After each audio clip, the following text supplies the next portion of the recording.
My name is Bjarki the Kid Omarsson. I'm from Mjolnir, Iceland, and my fight record is 6-4. My name is Zabitis and I'm fighting out Team Elite. My record currently is 6-1. My last fight was at Shinobi. I won by TKO in only 19 seconds. Last fight was about 2015, start 2015. It was a title defense. It was a really bad fight. Lost the first 2 rounds and then ended up winning on TKO the last round. I know he's a striker. He's pretty good on his back, but I think I'm better than him everywhere. So yeah. Don't know much about him. I've seen 1 or 2 fights of him and seen he's quite likes to throw fancy kicks, good with wrestling, seems strong, guard and clinch. So I think he's a purple belt as well, so I'll have to watch his ground game to make sure he doesn't get me caught in any triangles or anything. It's been great, training's been very good. I've been just doing a lot of jiu-jitsu for this fight, so I think it's going to be on the ground. So yeah. Training's been going good. Weight loss has been going easy as well. This one, been on holiday, came back, just got straight into it. Training 6 days a week, 3 hours a day, just smashing it. That's it. I'll finish him in the first or second round by really good job. Well, my prediction of the fight, probably I think it'll end up going either all the way or it'll be submission for me.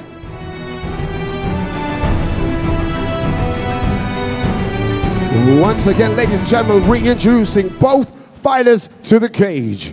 Introducing first, fighting out of the red corner, representing Team Elite, it's Rob Zabitis!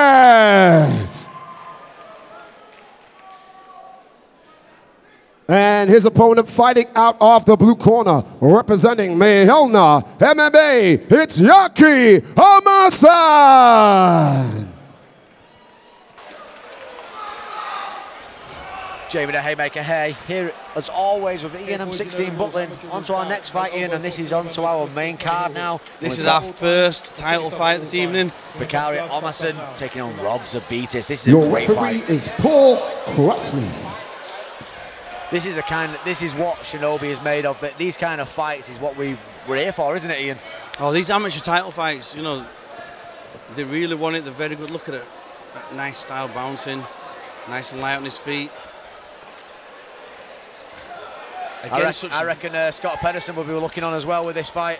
Oh, certainly. What a performance he put on earlier.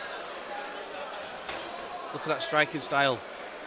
Yeah, you know, we've seen it with a spinning back kick knockout in his last fight, and there we go again. So Omarsson going for that again. But the Molinar guys, obviously the Gunnar Nelson sort of tactical training has always been the karate-based style, hasn't it? And yeah, but I think Zabitis did the right thing there. Close the distance, put him against the fence. And you've got to think the influence that John Cavanagh's had over there as well with the Molinar guys, he's massive, isn't it, Ian? Oh, certainly. You know, his gym, SBI Ireland, unbelievable. The groundwork, you know, John went out, he competed in both no-gi and gi competitions all over Europe to prove that, you know, he was the best. If you look at yesterday at the weigh-ins, if you just look at the respect that, you know, Molinar and SPG have got, obviously Paddy Houlihan was here yesterday and he's here tonight in the corner, but he was there with the Molinar guys, knows them all by name, and you know they're good friends. So he just says it all, doesn't he, about how close that gym is together. Yeah, good team to train with a good team. But here we go. You know, good work from Zabitis though. You know, he's working up against the cage, but I thinking he's using good head work. You know, Zabitis called that he'd win this. He actually thinks he'll sub Omarsson. Omarsson being a purple belt at Molinar, not going to be the easiest guy to sub, is he? That wouldn't be the bet I'd be putting on. This is it, and there we go. Great takedown now from Omarsson. Looking for that transition to side control now, and he's working that well. Zabitis trying to use that cage. Big, rangy featherweight though is Zabitis. Yeah, well, that was a very nice pass. Good control though. Good, really nice control with the hips there from Omarsson. You can be a big featherweight, but a good little fight will always be a big fighter. Do you know what I mean? The size doesn't matter so much when you've got the technique that they've got. Well, this is it, you know, and I think that the way that, the Molinar guys train, they train for the finish, don't they? Oh, it's a good work there to try and take that neck, but good work from Zabitis again. This is good work here from the defensive side from Zabitis, but Omarsson really moving, pushing the pace on this fight, Ian. Well, I think look at the control, the way he rode his back there, the balance, everything. Needs to flatten him out now. I think if you look at the Molinar guys we've seen so far, they're very, very patient. He'll probably start working some strikes first before he flattens him out. He's got 2 minutes left. I actually in think this he may round. go for that arm. Oh, it's the end of the round there, but this is 3 5-minute rounds in the amateur. I'm looking at the clock there, thinking there's five minutes. Apologies there, people at home. I was watching the screen. So, end of the first round. Very, very good round for Bakari Omarsson there. You know, basically did what he wanted to do. The better the ground game, the better the whole fight in general there. Good spinning kick as well, Ian, which it was one of them where he won in his last fight with it, so, and he's gone for it again, so you've got to be very, very careful. But Zabitis has dealt very well so far, and let's see what he's got to offer in this second round. But what a good round for Omarsson, showing what he can do, and this is his third fight here on Shinobi.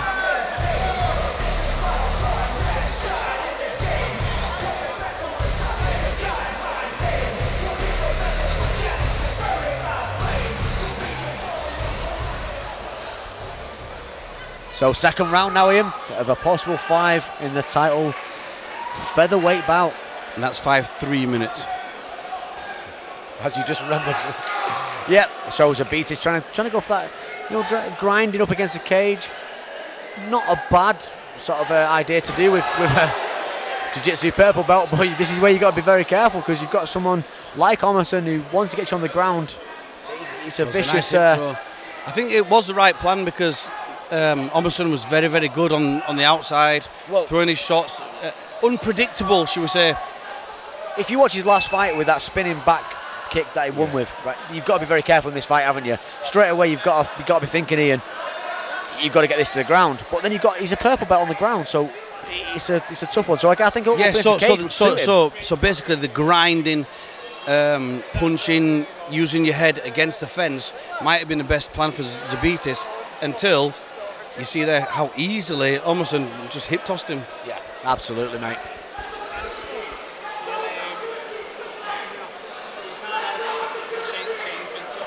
If you look at the control from Omarsson as well, though, I mean, Zabitis keeps grabbing for that head. He's got to be very careful doing that because of the Von Flue kind of position. But the positional movement from Omarsson is superb. Well, it certainly is. This is nice MMA to watch. You know, it's the jiu-jitsu for MMA you want to watch. Nice and clean. He's not just sitting back. He's trying to transition, trying to move. He's looking for submissions constantly. You can see it. You can see what Omarsson's working for. Zabitis is having to be very defensive, which isn't his kind of fight. You know, Zabitis is 5-1. Most of his fights, he's either subbed him or knocked someone out. You know, he's put the pressure on every fight. Where this, it's a totally different fight for Ian.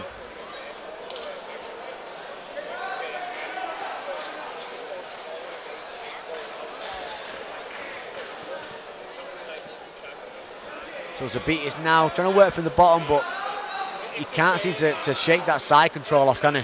Now, it looks to there like he was trying to hold on, you know, maybe try to get a stand up. But the movement is very, very good from Omarsson. You know, he switches his base, he moves his hips.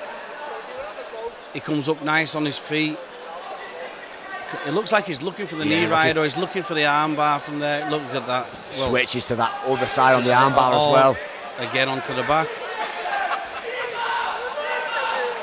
Attack for the leg there though, Zabitis. Well, that's it, he's going for that leg, and I tell you what, Zabitis is a very good submission expert, but to submit a purple belt with that is very hard to do. Like you were saying though, especially with a straight lock as well.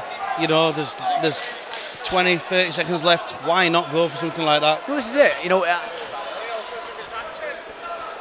and that is what Zabitis does. He goes for the submission, he does go for that big submission every time, but I still think Omarsson so far, Ian, has looked the far superior grappler of the two. Yeah, agreed.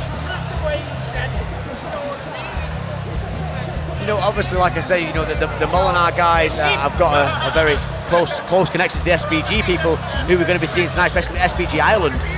Tell us a little bit about John Kavanagh, SBG Ireland. Obviously, you've done a lot of work with him over the years, and you're very good certainly, he's a good friend of mine, and I just think they've got a great team, a great work ethic. You know, all of them in the gym, they're friends as well as being teammates. And I think that makes a big difference because you're all helping each other come on. You know, they've come together tonight. There's a couple of the smaller teams or the sub-teams from SBG Ireland. They're all working together. Do you think that's the old school attitude? Because if you look at like with Team Quantum and you know the Wolf Slayer and SBG. Well, we had what we called the Northern Cartel, which was basically, you know, 5 different gyms all working together, and I think it is that sort of attitude where you're all just trying to bring yourselves on. I think it works, you know. Why not? We're not all enemies, are we? Nice shots there coming out from Zabitis. Didn't even have time to turn the music off there. Straight into this round. And Zabitis looking for that rubber guard straight away, trying to work over the neck there with the rubber guard. Trying to. It's a tough position in MMA to be working with. It's a great position in a jiu-jitsu competition, the rubber guard, isn't it? But in MMA, unless you're looking for that on the platter. Maybe what it does do though, it stops the strike and it stops you being able to posture up and work your strike. So I can see where it's got its benefits.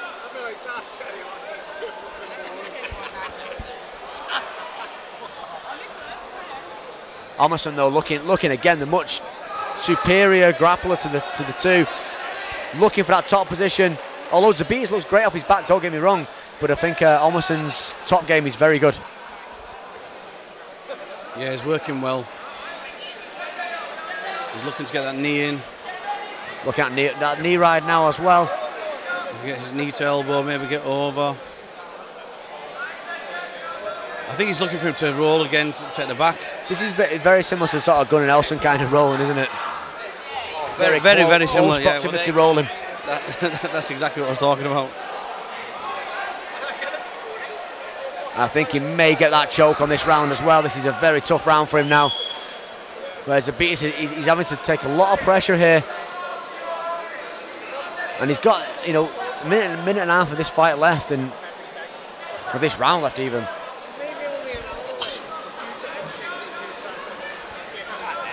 He's doing a good job keeping him flat. Yeah, he's got him flat now. He's got that body triangle on as well. It's a horrible position to be in this now. Full body lock. And like I said, with the patience of these Molinar guys, they get the body lock and then they start working the strikes. Great defense though from Zabitis. He would not allow that choke come in. He had the X guard on there across his neck. Wouldn't allow the choke to come in. And he's ended up now on his looking for that leg lock. He may go for a straight Achilles lock here now, and he's going for that. But Omarsson sees that straight away, and again against the purple belt with a straight footlock, it's a rudimentary sort of exit, isn't it? It's a tough one to finish, certainly. But he's going for the finish. At least he's worked for something. He's obviously got a plan. Last 30 seconds, we'll go for a leg lock. We'll go for something like that. But at the moment, the rest of the round is dominated. I think he needs to start thinking about the other, 2.5 minutes of the fight, though. That's the thing, because the last 2 rounds, fantastic. He's gone for leg locks and stuff, but he's been dominated for the remainder of the other part of the round, which has been 2.5 minutes, Ian. Yeah, so I think Zabitis needs to really step up his game here. Well, he's got a finish to look for now.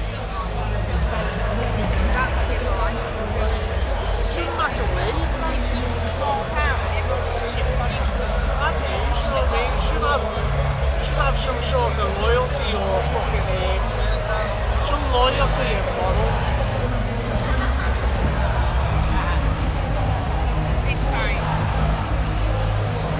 All I can hear is loyalty and models. No, it's because I'm fucking worried. I went every now and then to get a little beer and he went,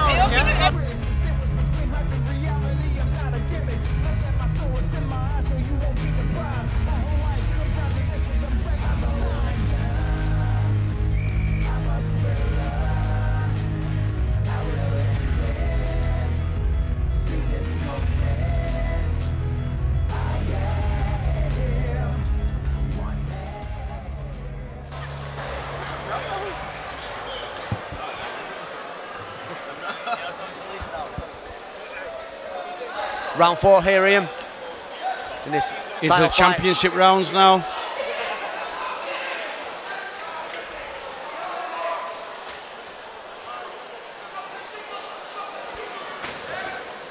You know, I'm surprised Zabitis wants to get this to the ground now. I think after the last couple of rounds, I think he'd want to keep this standing actually and try and work it on his feet. Yeah, you'd think so, but he's not really been getting the better of the stand-up. Like I said, I think his best plan is to work that clinch against the fence, that grinding, kind of grind him out kind of style. He's not winning the stand-up, he's not winning the ground, so get that in-between bit. Yeah.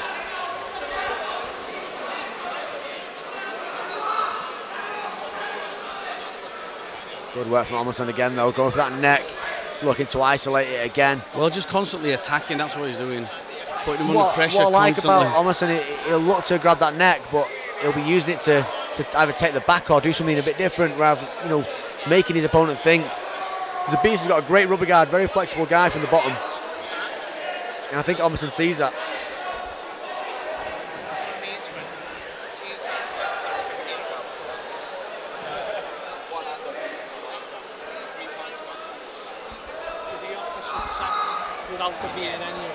So Omarsson now looking to transition through. Takes that back beautifully. Look at that, back on the back. Yeah, back on the back, which is where he's done so well so far. But he's not been able to submit Zabitis so far, so let's see what he's got to offer in this round with a minute and 20 left. It's the dominance, it's the way that he's ridden on the back, he's used that balance.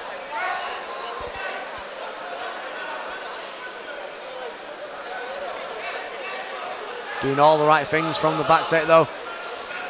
Nice roll there though. Yeah, Zabitis' defence has been fantastic from he's been in sort of backside control quite a lot from Omarsson, but he's got out every time. He seems to have transitioned quite well. So.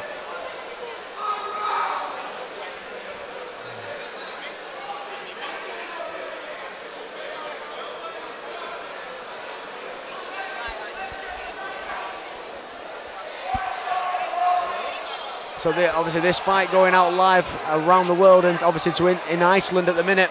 Be a lot of the Icelandic folk watching this fight. Well, they'll be happy. Yeah, they definitely will. It's been a very good performance here from Omarsson, in my opinion. Yeah, so far so good. Ooh, big flying kick there. Goes for the flying kick, then the spinning back kick. He is flamboyant on his feet, isn't he, Omarsson? Yeah, extremely flamboyant. Yeah, his movement's really good. His footwork's superb. Well, another good round there for Omarsson.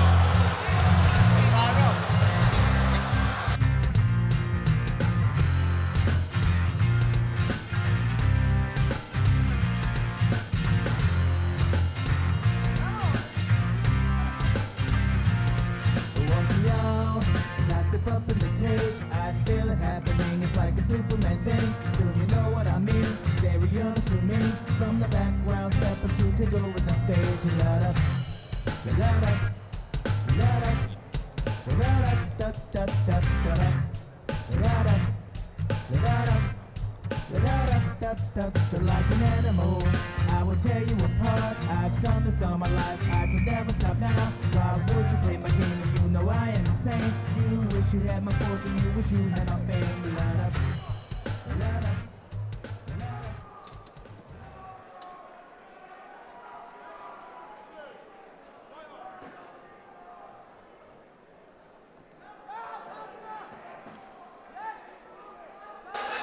So back onto this fourth round here, Ian.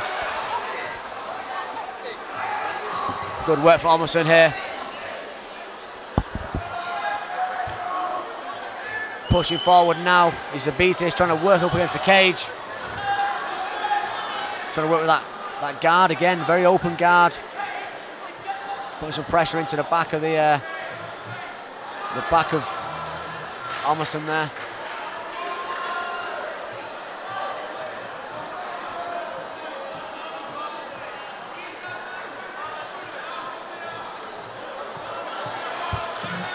So yeah, Omarsson now trying to again just work that top position. That's all he's had to do so far, and it's working for him.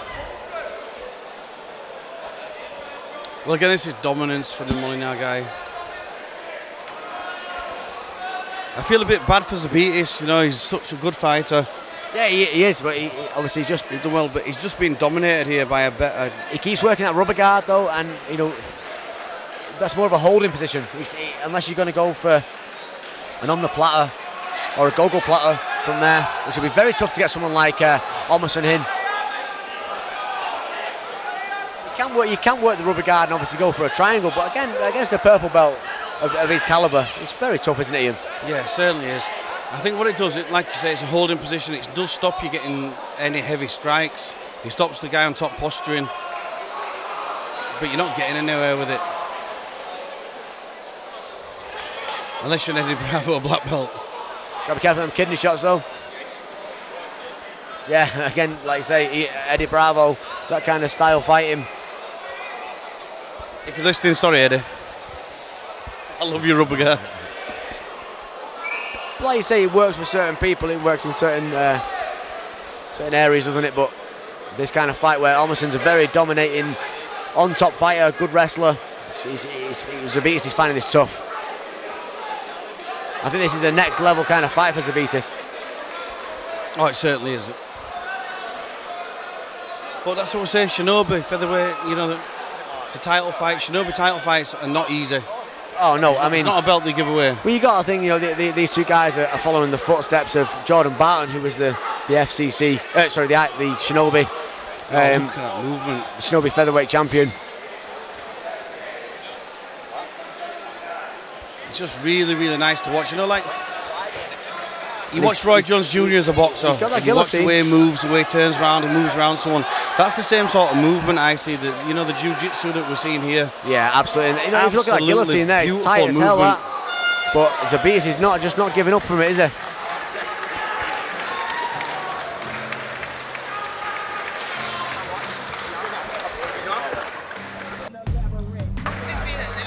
And that is the end of the fight. We're going to go to the judges' scorecard on this, Ian.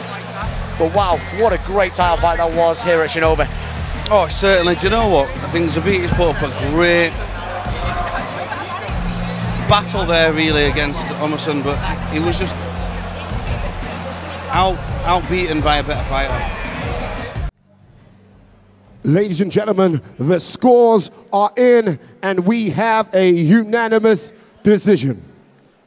The winner and new Shinobi featherweight champion from Mjolnir MMA, Yaki Omarsson.